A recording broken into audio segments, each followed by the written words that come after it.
Assalamualaikum warahmatullahi wabarakatuh. Kembali lagi di channel Studio Multimedia. Kali ini saya ingin berbagi tentang video tutorial bagaimana cara membuat daftar isi otomatis dan penomoran halaman secara otomatis menggunakan aplikasi Microsoft Word. Langsung saja teman-teman ya, kita buka aplikasi Microsoft Word-nya. Kita pilih blank dokumen. Oke. Pertama, di sini teman-teman harus mengatur heading satunya dan heading 2. Jadi yang kita akan gunakan heading 1 dan heading 2. Nah, cara edit heading satunya, teman-teman bisa pilih klik kanan pada posisi heading 1, lalu pilih modify ya. Nah, di sini teman-teman beri name dengan nama judul, biar mudah kita mengingatnya teman-teman ya. Judul. Pada menu formatting ini, untuk jenis hurufnya kita gunakan yang Times Roman, lalu size-nya kita pilih 12, lalu kita tebalkan karena judul biasanya tebal ya. Warnanya kita pilih warna hitam ini, lalu kita pilih center, rata tengah, lalu line spacingnya 1,5. Jika kurang, jaraknya masih jauh ya, kita bisa pilih yang paragrafnya ini, line spacingnya. Nah, untuk line spacingnya kita pilih yang panahnya ke dalam. Lalu selanjutnya di add to style sama otomatis. Nah, di sini kita pilih yang add aja ya. Lalu di sini only dan new document. Kalau only ini hanya di dokumen ini saja teman-teman. Tapi kalau new document, kalau kita pilih new dokumen, setiap kita membuka aplikasi Microsoft Word, maka pengaturan heading satunya sudah kita setting seperti ini. Jadi nanti teman-teman bisa menyesuaikan apakah teman-teman untuk heading satunya tetap menggunakan format seperti ini. Jika tidak, maka teman-teman cukup di file ini saja settingannya. Nah, saya pilih di file ini saja. Jadi saya pilih yang only in this document, lalu saya oke kan. Oke, untuk heading 1 sudah kita rubah. Lalu di heading kedua kita rubah juga teman-teman. Kita modify. Lalu di sini kita buat subjudul. Biasanya setelah bab 1 pendahuluan ada latar belakang. Nah, ini fungsinya untuk membuat latar belakang subjudul ya. Kita beri nama dengan subjudul. Lalu pada formattingnya sini, pada jenis huruf atau jenis fontnya, kita pilih yang Times New Roman. Untuk size atau ukuran teksnya kita pilih yang 12. Dan biasanya kan latar belakang itu selalu tebal ya. Jadi kita tebalkan. Lalu di sini kita pilih warna hitam, colornya. Posisinya tetap left, rata kiri ya. Lalu jaraknya atau line spacingnya kita pilih 1,5. Lalu line spacingnya lagi yang sebelah sini kita pilih yang panah ke dalam, bukan panah keluar ini ya, tapi yang panah ke dalam. Oke, jika sudah, ini sama ya seperti yang tadi. Lalu kita klik OK. Nah, pada bagian halaman pertama biasanya kan cover ya. Di sini saya pilih center dulu, lalu cover.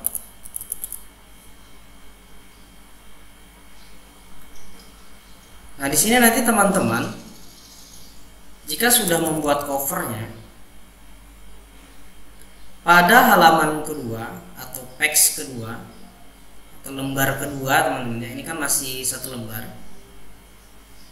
Supaya nanti penomorannya antara lembar ke-1 dan lembar kedua itu beda, maka kita harus membreaknya, memisahkan antara halaman 1 dan halaman 2. Caranya, teman-teman pilih menu layout, lalu pilih break, lalu pilih next page.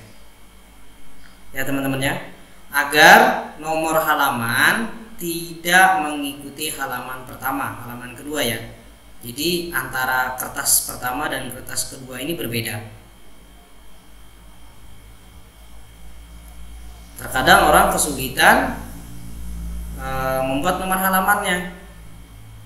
Jadi selalu ikut, kita hapus yang di halaman kedua sini nomor halamannya, yang nomor ke-1 juga ikut terhapus. Nah, cara untuk memisahkannya kita menggunakan break ini ya, next page. Oke, di sini kita kembali ke menu home. Lalu di sini kita akan membuat kata pengantar ya. Kata pengantar kita pilih yang tadi kita buat, heading 1 atau judul. Kita klikkan ini. Nah, di sini langsung berubah teman-teman ya. Sininya Times Roman, bold, sesuai yang ada yang kita setting tadi di heading 1 atau judul. Di sini kita ketikkan kata pengantar. Kalau teman-teman enter, di sini teman-teman nanti isikan kata pengantarnya, ya. Oke. Untuk halaman 3, karena kata pengantar dan halaman ketiga nanti daftar isi, nomor halamannya sama menggunakan Romawi.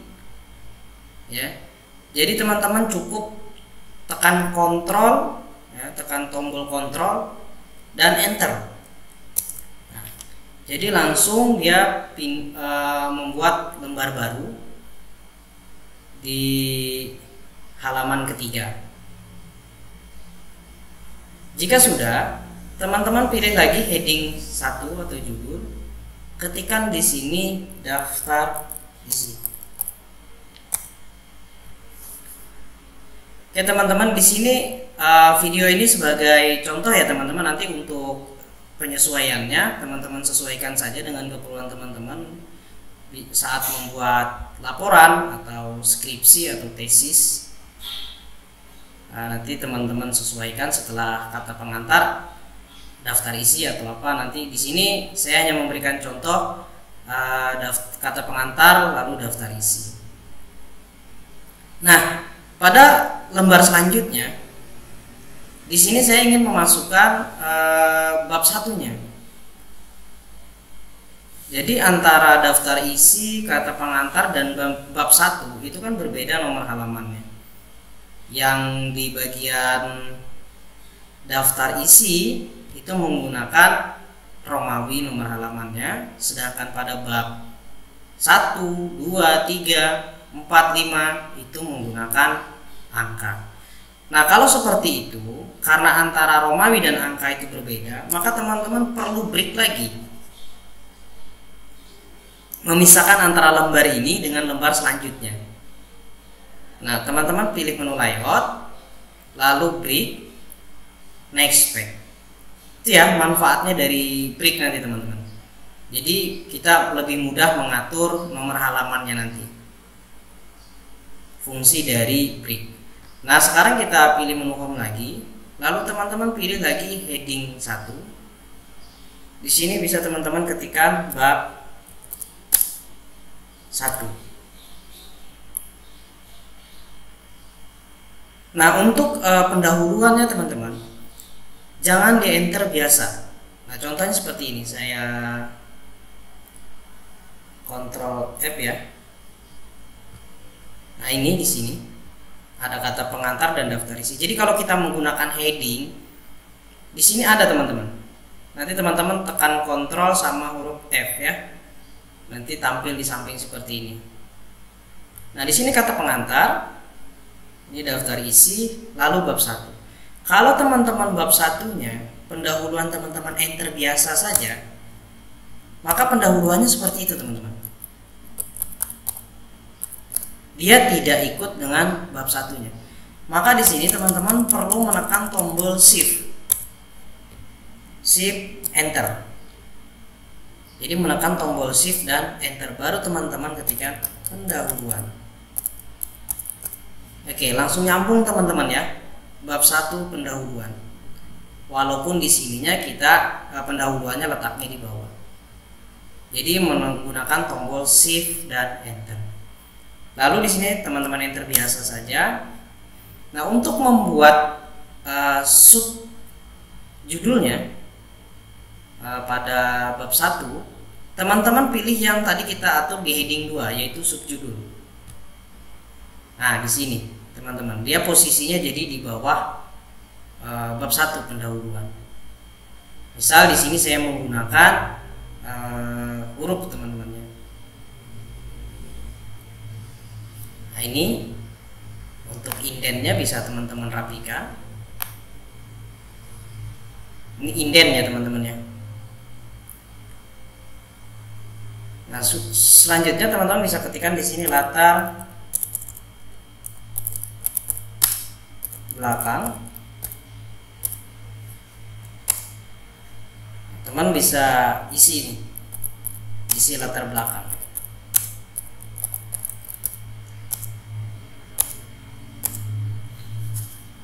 Begitu juga dengan subjudul selanjutnya teman-teman.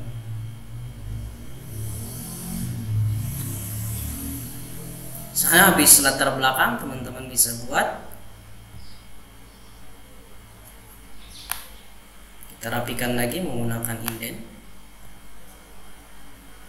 Sini misalnya tujuan teman-teman ya. Nah, seperti itu. Artinya kalau yang di atas ini teman-teman ya, kita menggunakan heading 1 atau judul. Tapi kalau yang di sub seperti ini, kita menggunakan subjudul heading 2. Nah, di sini saya anggap sudah teman-teman ya. Lalu kita ingin membuat bab 2-nya.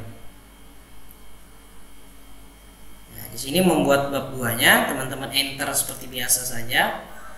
Tekan tombol kontrol dan enter ya teman-teman, biar cepat langsung membuat lembar kerja yang selanjutnya. Teman-teman pilih di sini judul lagi. Jadi di samping sini selalu berubah teman-teman ya. Saat kita apa yang kita ketikkan di sini, maka di sini akan tampil. Di sini kita ketik bab 2.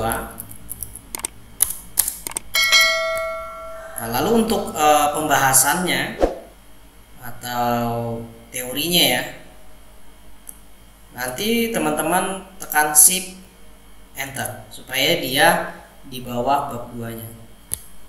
Pembahasan.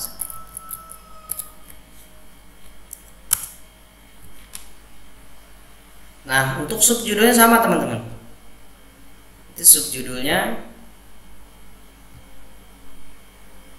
Oke, ini kita restart ya supaya A lagi.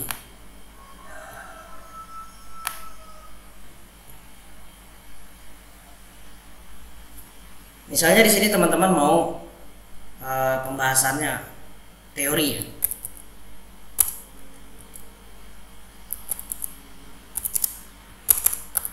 Teori penelitian. Begitu terus selanjutnya teman-teman ya. Sub yang lain-lain. Jadi menyesuaikan. Di sini saya sebagai contoh aja teman-teman ya. Contoh cara pembuatannya. Nah, sekarang kita buat lagi bab 3-nya. Kita kontrol enter lagi. Lalu kita pilih heading 1 teman-teman ya, judul. Kita ketikkan di sini bab 3. Lalu shift enter. Penutup.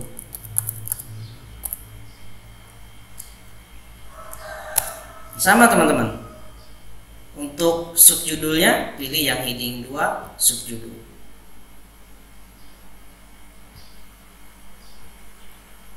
Oke, kita restart lagi.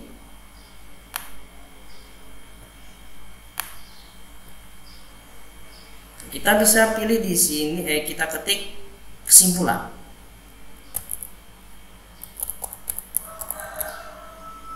Nah, itu teman-teman ya. Jadi judulnya ada, subjudulnya ada. Jadi sudah saya buat nih yang judul dan subjudulnya. Nah, lalu bagaimana pembuatan daftar isi otomatisnya? Nah, teman-teman pilih ke daftar isi, ke bagian daftar isi. Di sini ya teman-teman ya. Lalu teman-teman pilih reference, lalu pilih table of content, lalu pilih custom table ya teman-teman ya. Nah, di sini heading 1 dan heading 2 perlu kita rubah teman-teman, karena ini jenis hurufnya belum Times New Roman dan belum tebal, jadi kita perlu modifikasi. Nah, pada top 1, jadi top 1 ini heading 1 teman-teman ya. Untuk heading 2 ya top 2. Kita klik yang top 1 lalu pilih modify. Sama di sini teman-teman, pilih Times New Roman, size-nya pilih yang 12 lalu tebal. Untuk posisinya tetap di kiri ya, warnanya, colornya. Oke, kita pilih yang line spacing 1,5, lalu kita pilih line spacing panah yang ke dalam, lalu oke. Lakukan yang hal sama pada yang top 2. Kita modifikasi lagi. Di sini kita pilih Times New Roman, lalu size-nya 2, tebal. Oke, posisinya tetap rata kiri. Oke, kita oke kan. Nah, sini langsung tebal teman-teman ya. Heading 1-nya bold, heading 2-nya bold. Kalau heading 2-nya tidak tebal, teman-teman bisa modify juga. Nah, untuk heading 2-nya tidak usah tebal ya.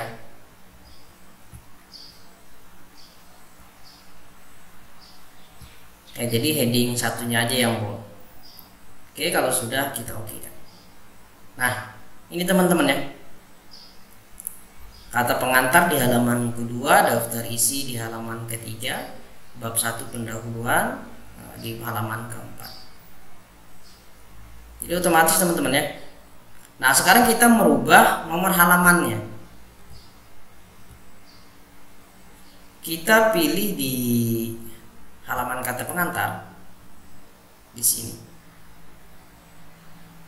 Arahkan kursor teman-teman di paling bawah kertas ini teman-teman ya, paling bawah. Teman-teman klik 2 kali. Oke, sampai tampil seperti ini. Ya.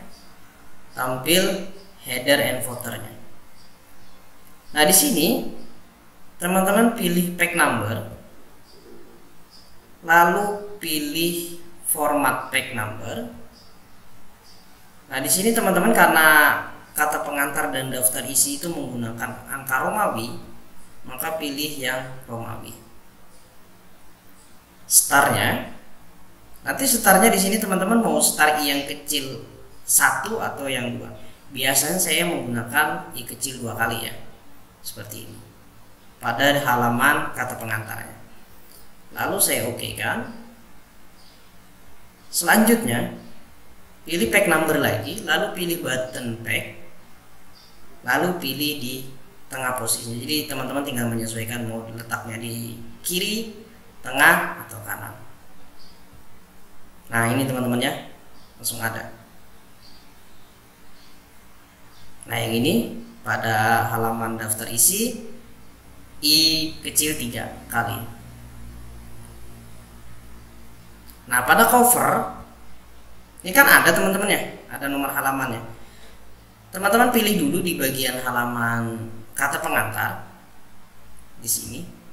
Lalu matikan link to previews-nya. Ya, supaya nanti kita hapus yang angka 1 itu yang di sini tidak ikut hilang. Kita nonaktifkan. Lalu di sini baru teman-teman boleh hapus. Di halaman cover teman-teman ya.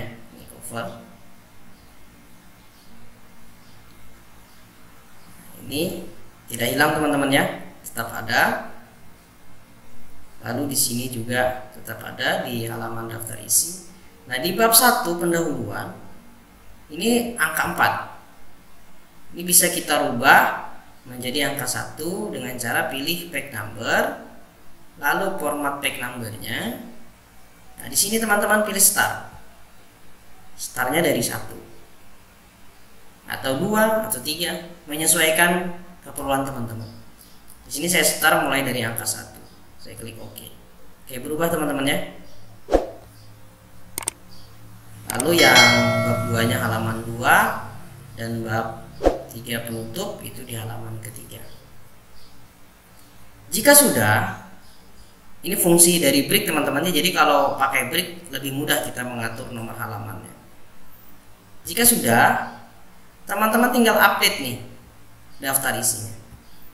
Klik aja di bagian kalimat sini, isi daftar isinya ya. Bebas mau di latar belakang atau di tujuan atau di bab 1 pendahuluannya. Teman-teman klik kanan lalu pilih update frame. Nah, di sini ada 2 pilihan teman-teman. Update page number, update entry table. Kalau update page number, teman-teman hanya ingin mengupdate nomor halamannya saja. Tapi kalau update entry table, misalnya ada teman-teman di sini di pendahuluannya ada tambahan lagi latar belakang, tujuan, lalu C-nya manfaat. Berarti ada tambahan kalimat lagi teman-teman ya. Ada subjudul baru. Berarti teman-teman di sini harus memilih yang update entry table. Tapi kalau tidak ada perubahan di sininya, tidak ada yang kita rubah, kita cukup ingin update nomornya saja, nomor halamannya saja, maka teman-teman pilih yang update page number saja. Ini saya pilih yang update page number lalu OK.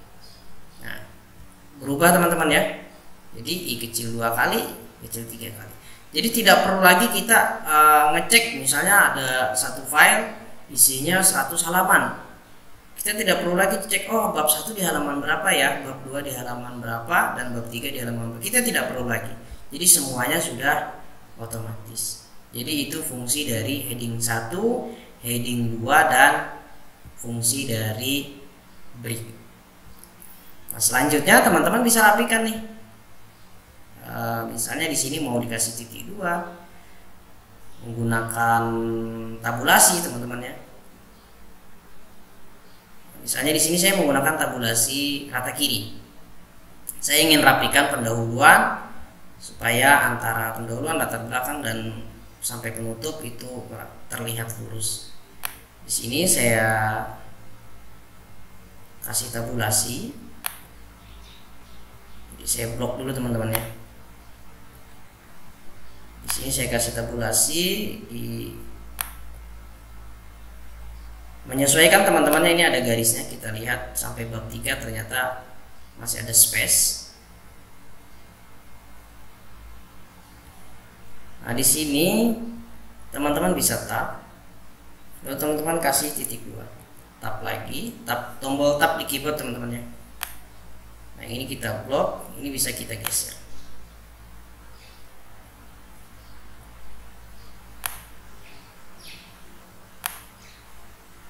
Oke.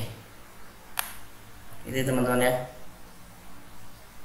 Ini bisa kita tab lagi.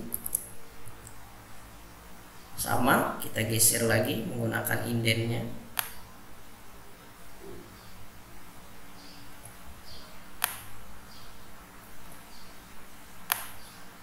Oke. Ini kita tab lagi. Nah, seperti ini teman-teman ya. Kalau ingin dirapikan. Seandainya punya teman-teman tidak ada rulernya ini ya. Tidak ada tampilan di atas rulernya ini atau tabulasi, indentasi, teman-teman pilih view lalu centang yang bagian ruler. Nah, kan hilang punya saya teman-teman ya. Saya centang kembali, ada lagi. Itu ya teman-teman ya. Jadi fungsi dari heading 1 dan heading 2 serta break. Baik, itu saja teman-teman tutorial video cara membuat daftar isi secara otomatis. Jika teman-teman masih bingung, bisa tinggalkan pesan di kolom komentar. Silakan ditanyakan apa bagian mana yang masih teman-teman bingung. Dan bagi teman-teman yang baru menemukan channel Studio Multimedia, bisa menekan tombol subscribe-nya, like dan share sebanyak-banyaknya agar channel Studio Multimedia terus bersemangat untuk membuat video-video bermanfaat lainnya.